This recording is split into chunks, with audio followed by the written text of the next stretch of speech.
السلام علیکم سامعین، welcome to my channel voice of Mona. ہماری آج کی سٹوری کا نام ہے بھول۔ رفت بہن بھائیوں میں بڑی تھی۔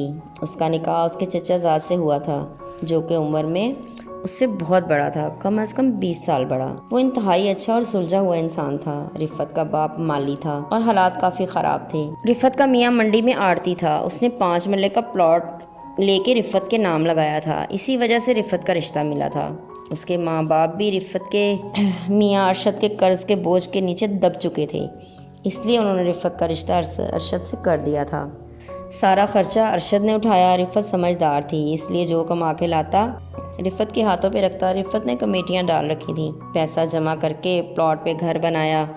وہ ماں کے گھر ہی رہ رہی تھی۔ ارشد کے ساتھ 5 سال وہ ماں کے ساتھ ہی رہی، پھر گھر بن گیا، اپنے گھر شفٹ ہو گئی۔ رفت کے گھر 2 بیٹیاں اور 1 بیٹا ہو چکا تھا۔ وہ خوش تھی، گھر میں ہر چیز تھی۔ وہ ماں کی بھی بہت مدد کرتی۔ ارشد سارا قرضہ بھی معاف کر چکا تھا۔ وہ ہر طرح سے مالی مدد بھی کرتا تھا۔ رفت کی باقی بہنیں ابھی بیٹھی تھیں، وہ ان کے لیے بھی رشتے ڈھونڈ رہے تھے۔ پھر رفت نے اپنی 2 بہنوں کی شادی طے کر دی، وہ بھی اپنے گھر کی ہو گئیں۔ پھر رفت کا باپ اچانک ہارٹ اٹیک سے انتقال کر گیا۔ سارا وزن اب رفت نے اٹھا رکھا تھا۔ رفت کا چھوٹا بھائی باپ کی جگہ مالیوں میں کام کرنے لگا۔ وہ ناسمجھ تھا، اب ایسے ہی وقت گزر رہا تھا۔ رفت مدد کرتی، پھر اچانک رفت کا میاں بیمار پڑ گیا۔ وہ سب پریشان ہو گئے۔ رفت کو ماں کے ساتھ اپنی بھی فکر لگ گئی کہ اب کیا ہوگا۔ رفت نے دوائی لا کر دی، اسے آرام نہیں آیا۔ اس کی طبیعت دن بدن بگڑتی جا رہی تھی۔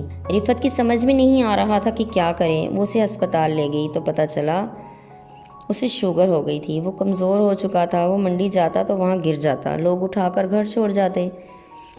رفت بھول جاتی کہ اسے میٹھا نہیں دینا۔ اس طرح اس کی حالت مزید بگڑنے لگی۔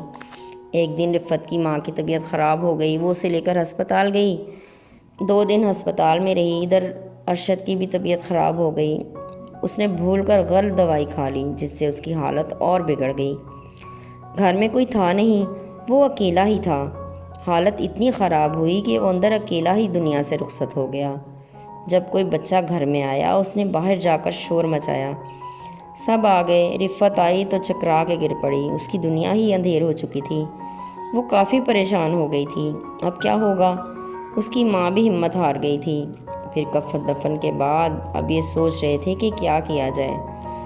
پھر وقت گزر ہی جاتا ہے۔ رفت کی ماں نے اپنا گھر کرائے پر دے دیا۔